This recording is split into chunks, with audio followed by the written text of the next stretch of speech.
anything, you're going to want to do a lymph check to see how long your hair is before this treatment. You're going to do 2 eggs and 4 tablespoons of olive oil into a bowl and mix it into your hair vigorously.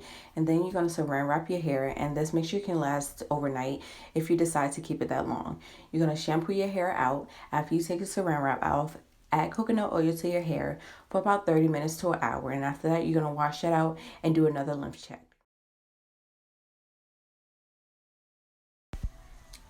I decided to show you all a few more examples of my hair growth over time.